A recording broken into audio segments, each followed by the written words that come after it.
मामले से एक चीफ जस्टिस साहब मुझे बार बार याद आते हैं। यहाँ पे जब हम सेक्रेटरी थे हाई कोर्ट बार एसोसिएशन के अंदर, तो एक सानिया वो हमारे डस्का के सदर साहब थे, उनको डायरेक्ट फायर मारकर एक पुलिस वाले ने शहीद कर दिया। उस टाइम पर जो चीफ जस्टिस साहब मौजूद थे, उन्होंने हमारे से आगे बढ़कर ये मामला रिजॉल्व करवाया। और कल हम वकील कलम कागज दलील की बात करते हैं। हम अपने बच्चों को, अपने वकीलों को सिखाते हैं कि अदलिया का, कानून का एहतराम करें। आपने हम पर लाठीचार्ज किया, आपने, हम वहां पे मौजूद थे, आपने हम पर टेर गैस चलाई। क्या चीज, किस चीज का डर था यहां पर?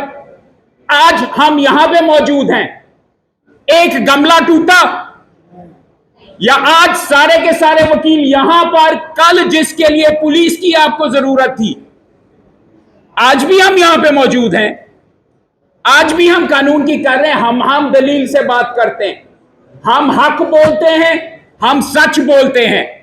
और यहां पे तमाम लोगों के सामने और रीत ये पड़ गई हुई है कि हक और सच बोलने वाले को चुप करो, वो हमारा दुश्मन है। हमने आपके सामने दिसंबर से बार बार मुलाकात की और आपसे ये कहा कि वकील टेररिस्ट नहीं है। ये जो तमाम बार एसोसिएशन, बार काउंसिल है, ये मॉडल टाउन की शिफ्टिंग को करते हैं, आप नहीं मानते, आप तो बात भी नहीं सुनना चाहते। आपको कुरान की आयत में पढ़ूंगा, कुरान पाक में लिखा गया ऊफू बेलादा इन्ना लादा काना मसऊला। आपने ये वादा किया कि मैं एडमिनिस्ट्रेटिव कमेटी के सामने हाई कोर्ट के मॉडल टाउन का मामला रख दूंगा, और इसको कहते हैं कि नहीं, मैं जब चीफ जस्टिस होके आऊंगा। वो दिन है और आज का दिन है। आज एडमिनिस्ट्रेटिव कमेटी की मीटिंग है, उसके एजेंडे के ऊपर ये सवाल तक नहीं है कि जिसके लिए आप नवंबर से 72 दिन आपने तमाम वकीलों ने अपना पेट काट कर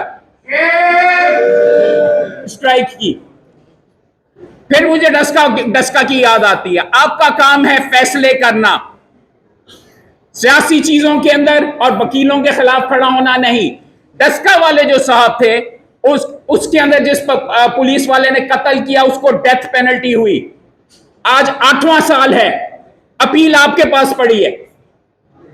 जो काम करना है, 144 नंबर के ऊपर हम मौजूद हैं, और जब हम कहते हैं तो हम भी वकील, हमने अपना खून दिया है, ये हमारा घर है। कल आपने हमें हमारे घर में नहीं घुसने दिया, और हमने कहा कि हम तो बाथरूम जाना चाहते हैं, हम पर लाठीचार्ज किया और ये किया। फिर पूछता हूं, किस चीज का डर है?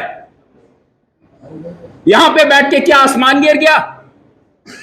बात यह है, आप तो अपने जजेस को नहीं ट्रस्ट करते, एडमिनिस्ट्रेटिव कमेटी के, जिनके सामने हम कहते हैं कि उनके सामने ये मामला रखें, डिस्कस करें अपने सीनियर जजेस से, वो भी आपके साथ नहीं है इस नुक्ते के ऊपर।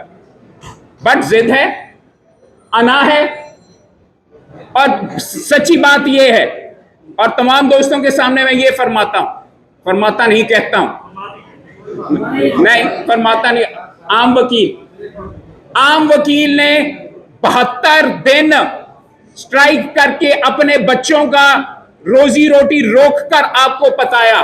तमाम ओहदेदार, एहसन भून साहब, शफकत चौहान साहब, तमाम धरने के बंदे आपके डंडों के सामने और आपके सामने मौजूद हैं। अगर अभी भी आपको आवाज नहीं आ रही और अभी भी ये मामला आप रिजॉल्व करने के लिए नहीं जाते, तो फिर अनफॉर्चुनेट है कि जिस नहज के ऊपर आप इसको लेके आए, आपकी जो ड्यूटी है उसे पूरी करें। और यही सिर्फ वकीलों के बीच में डिमांड है, कानून, आइन और लोगों को उनके हक दिए जाएं। शुक्रिया।